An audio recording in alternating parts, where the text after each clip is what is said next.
महाराजा शिवी की कहानी। पूर्व वंश में जन्मे उसी नर देश के राजा शिवी बड़े ही परोपकारी और धर्मात्मा थे। परम दानवीर राजा शिवी के द्वार से कभी कोई खाली हाथ नहीं जाता था। प्राणियों के प्रति राजा शिवी का बड़ा स्नेह था। उनके राज्य में हमेशा सुख शांति और स्नेह का वातावरण बना रहता था। ईश्वर भक्त राजा शिवी की चर्चा स्वर्गलोक तक होती थी। देवताओं के मुख से राजा शिवी की इस प्रसिद्धि के बारे में सुनकर इंद्र और अग्नि को विश्वास नहीं होता था। अतः उन्होंने उसी नरेश की परीक्षा करने की ठानी और एक युक्ति निकाली। अग्नि ने कबूतर का रूप धारण किया और इंद्र ने एक बाज का रूप धारण किया। दोनों उड़ते उड़ते राजा शिवी के राज्य में पहुंचे। उस समय राजा शिवी एक धार्मिक यज्ञ का अनुष्ठान कर रहे थे। कबूतर उड़ते उड़ते आंतरनाद करता हुआ राजा शिवी की गोद में आ गिरा और मनुष्य की भाषा में बोला, राजन, मैं आपकी शरण आया हूँ, मेरी रक्षा कीजिए। थोड़ी ही देर में कबूतर के पीछे पीछे बाज भी वहाँ आ पहुँचा और बोला, राजन, निसंदेह आप धर्मात्मा और परोपकारी राजा हैं। आप कृतघ्न को धन से, झूठ को सत्य से, निर्दयी को क्षमा से और क्रूर को साधुता से जीत लेते हैं। इसलिए आपका कोई शत्रु नहीं, इसलिए आप अजात शत्रु नाम से प्रसिद्ध हैं। आप उपकार करने वाले का भी उपकार कर देते हैं। आप दोष खोजने वालों में भी गुण खोजते हैं। ऐसे महान होकर आप यह क्या कर रहे हैं? मैं क्षुधा से व्याकुल होकर भोजन की तलाश में भटक रहा था। तभी संयोग से मुझे यह पक्षी मिला और आप इसे शरण दे रहे हैं। यह आप अधर्म कर रहे हैं। कृपया करके यह कबूतर मुझे दे दीजिए, यह मेरा भोजन है। इतने में कबूतर बोला, शरणार्थी की प्राण रक्षा करना आपका धर्म है, अतः आप इस बाज की बात कभी मत मानिए। यह दुष्ट बाज मुझे मार डालेगा। दोनों की बात सुनकर राजा शिवी बाज से बोले, हे बाज, यह कबूतर तुम्हारे भय से भयभीत होकर मेरी शरण आया है, अतः यह मेरा शरणार्थी है। मैं अपनी शरण आए शरणार्थी का त्याग कैसे कर सकता हूँ?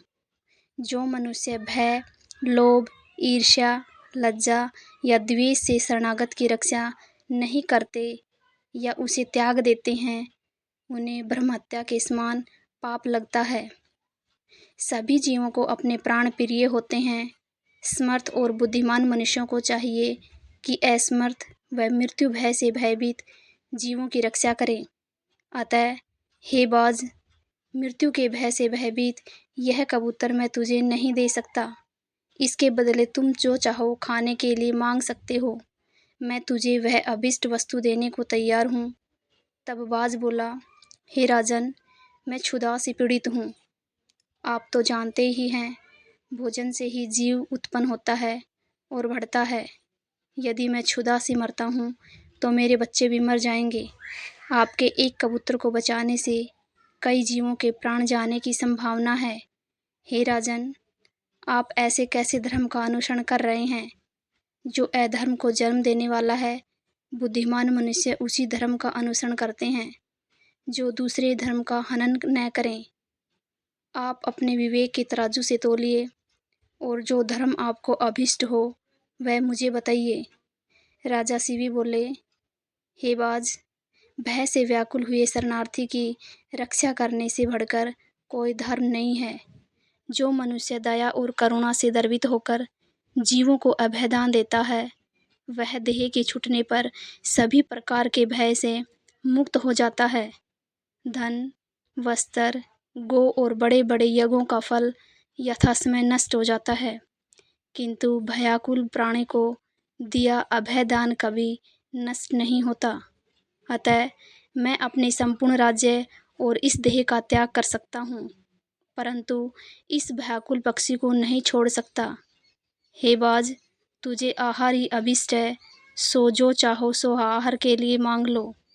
बाज बोला, हे राजन, प्रकृति के विधान के अनुसार कबूतर ही हमारा आहार है, अतः आप इसे त्याग दीजिए।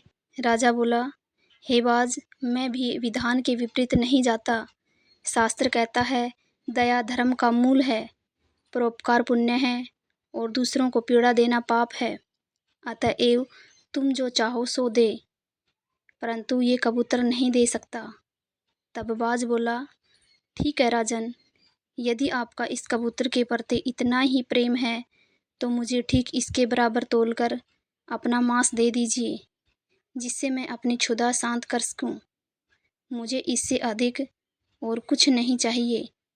प्रसन्न होते हुए राजा शिवी ने कहा, हे बाज, तुम जितना चाहो उतना मांस मैं देने को तैयार हूँ। यदि यह क्षण भंगुर देह धर्म के काम न आ सके तो इसका होना व्यर्थ है। यह कहकर राजू ने तराजू मंगवाया और उसके एक पलड़े में कबूतर को बिठा दिया और दूसरे पलड़े में वह अपना मांस काट कर रखने लगे। लेकिन कबूतर का पलड़ा जहाँ तहाँ ही रहा। तब अंत में राजा शिवी स्वयं उस पलड़े में बैठ गए और बोले, हे बाज, ये लो, मैं तुम्हारा आहार तुम्हारे सामने बैठा हूँ। इतने में आकाश से पुष्प वर्षा होने लगी, मृदंग बजने लगे। स्वयं भगवान अपने भक्त के इस अपूर्व त्याग को देखकर प्रसन्न हो रहे थे। यह देखकर राजा शिवी विस्मय से सोचने लगे कि इस सब का क्या कारण हो सकता है। इतने में मैं दोनों पक्षी अंतर्ध्यान हो गए और अपने असली रूप में प्रकट हो गए। इंद्र ने कहा, हे राजन, आपके जैसा धर्मपरायण और त्यागी मैंने कभी नहीं देखा। मैं इंद्र हूँ जो बाज बना था और ये अग्निदेव है जो कबूतर बने थे। हम दोनों तुम्हारे त्याग की परीक्षा लेने आए थे। हे राजन, ऐसे मनुष्य विरले ही होते हैं जो दूसरों के उपकार के लिए अपने प्राणों का भी मोह न करें। ऐसा मनुष्य उस लोक को जाता है जहाँ से फिर लौटना नहीं पड़ता। अपना पेट पालने के लिए तो पशु भी जीते हैं, किंतु अभिनंदनीय तो वही मनुष्य है जो दूसरों के हित के लिए जीता है। इतना कहकर इंद्र और अग्निदेव स्वर्ग को चले गए। राजा शिवी ने अपना यज्ञ पूरा और कई वर्षों तक पृथ्वी का राज्य भोगने के बाद परमपद को प्राप्त हुए। कहानी को अंत तक सुनने के लिए आप सभी का बहुत बहुत धन्यवाद। आशा करती हूँ कि आपको ये कहानी पसंद आई होगी।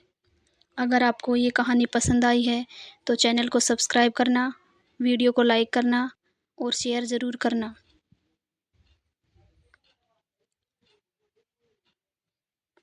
धन्यवाद दोस्तों।